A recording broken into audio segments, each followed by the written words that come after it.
Welcome to Website Success. I'm your host, Chrissy Ray, and today we are going to talk about what you need to prepare before you start building your website.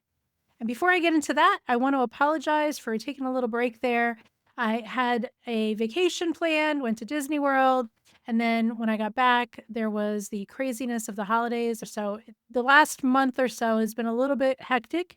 I also had to cancel my website quick start challenge because I had no voice when I got back from vacation. I've rescheduled that to January. It's going to be January 22nd is when it's going to start. And then the Build Your Website in One Day course is going to be on February 1st. So I'll talk more about those a little bit later. But back to those website building blocks. Creating a website is kind of like building a house. When it comes to a house, you're going to start with a blueprint, and then you're going to build a foundation. You're going to put up your walls. You have to do things in a certain order.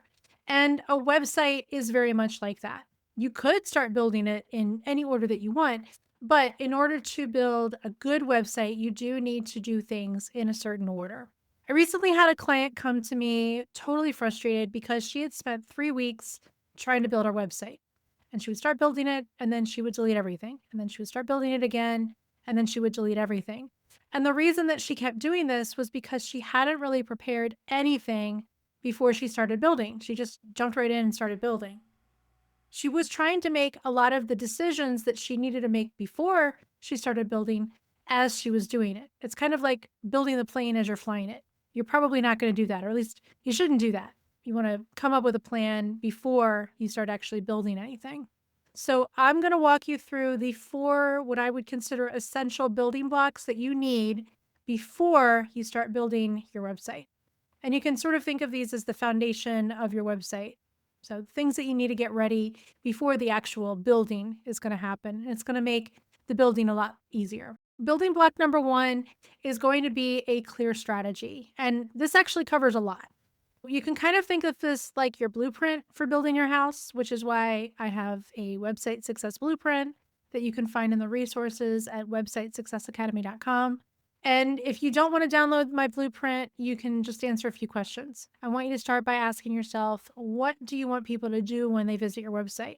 Do you want them to book a call, buy a product, sign up for your email list? If you don't know what you want them to do, how are they going to know? I recently had a client who said they just want people to look around. They want them to learn more about them on their website. But when I dug a little bit deeper, we figured out that what she really wanted was for people to book a discovery call with her on her website. And that completely changed how we approach the website. You also need to be crystal clear about who you're trying to reach. I always want you to remember if you're trying to talk to everyone, you're probably not really connecting with anyone. You need to have a specific target audience in mind. And you also need to think about what are you going to consider success when it comes to your website? How are you going to know if what you're trying to do is actually happening? You got to think about what your goals are for the website. And they could be things like getting 5 calls scheduled a month, or maybe selling 10 products a week. So, whatever it is, I want you to define it before you do anything else on your website. Now, part of your strategy is going to include nailing down all of your technical requirements. This is kind of like deciding what materials you're going to use when you're building your house. And yeah, it sounds a little bit scary, but it doesn't have to be. There are 3 main things that you need to consider. Number 1, it's going to be your domain name, which is your website address. You also need to think about what website builder you're going to use, which is the tool that you're going to use to create your website. And then you need to consider where your website's going to live, which is going to be the hosting for your website. For your domain name, keep it simple, make it easy to spell, make it easy for people to find you. For your website builder, you need to pick one that matches your needs and your technical comfort level, but also supports all of the functionality that you need. So that's a little bit harder, but still doable.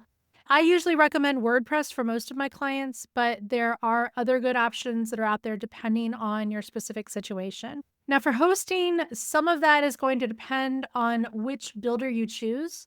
So, for example, for website builders like Wix and Squarespace, you've got to use Wix and Squarespace. The builder is the host.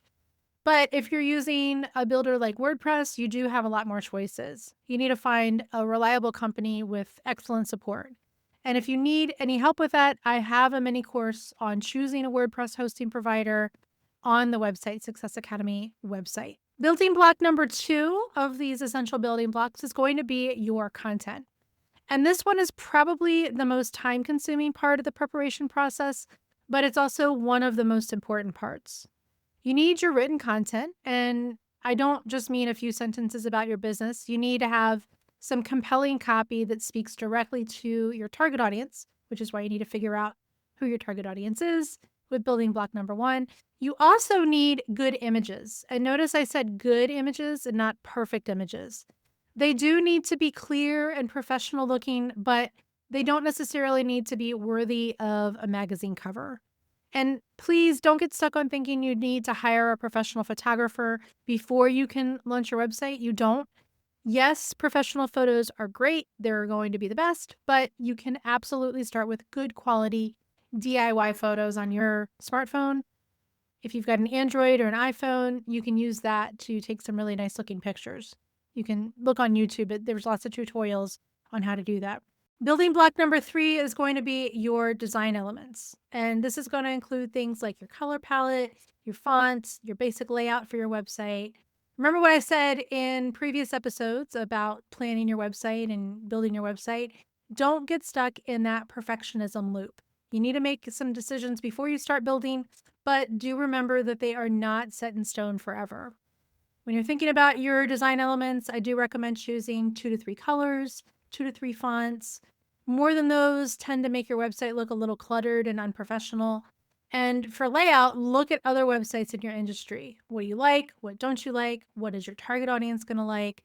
Make some notes about your preferences and your audience's preferences.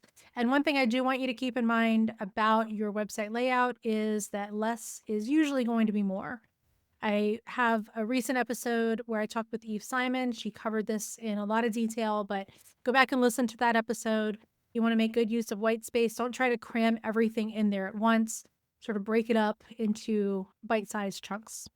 Finally, we've got building block number 4, which is going to be your launch plan. Yes, you do need to think about this before you start building. You need to think about what you're going to test before you launch, which goes back to what functionality you're going to have in your website, and how are you going to announce your new website, because just because you put it out there on the internet doesn't mean people are going to start coming to it.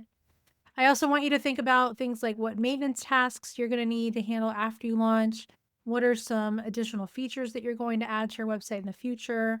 And having all of those things planned out is going to make the whole process a lot less stressful. So those are the 4 building blocks. How do you get all of those things ready? I've got good news. If you've listened to some of my previous episodes, you already know about my website Quick Start Challenge, which I did reschedule. Again, it starts on January 22nd, 2025. So if you're listening to this after then, it already happened. But we will work through the first 3 building blocks together. We're going to create your strategy. We will go through and create a simplified version of the Website Success Blueprint. And you will start working on your content and making your key design decisions. Then, if you want to actually build your website, you can join me for my Build Your Website in One Day workshop, which will be on Saturday, February 1st, 2025. And we'll spend 6 hours going through the building process step by step. I do have some action steps that you can take right now. Number 1, start documenting your goals for your website. Number 2, research some domain names for your website if you don't already have that. Number 3, make a list of all the content that you're going to need. 4, start collecting some website inspiration in a Pinterest board. And number 5, sign up for that Website Quick Start Challenge. The links for both the challenge and the Build Your Website in One Day workshop are going to be in the show notes at websitesuccessacademy.com/podcast. If you have any questions about any of these building blocks, come and join me in my Website Success Lounge Facebook group. I will be happy to help you figure out what you need for your specific situation. And the link for that will also be in the show notes. Remember, preparation is the key to a smooth website build. Take the time to get these building blocks ready, and you will be amazed at how much easier the actual building process becomes, especially if you have experience trying to build a website without putting those building blocks in place. If you enjoyed this episode, make sure you subscribe, leave a review on your favorite podcast platform, and come back for my next episode. Thank you so much, as always, for tuning in, and I hope to chat with you again soon.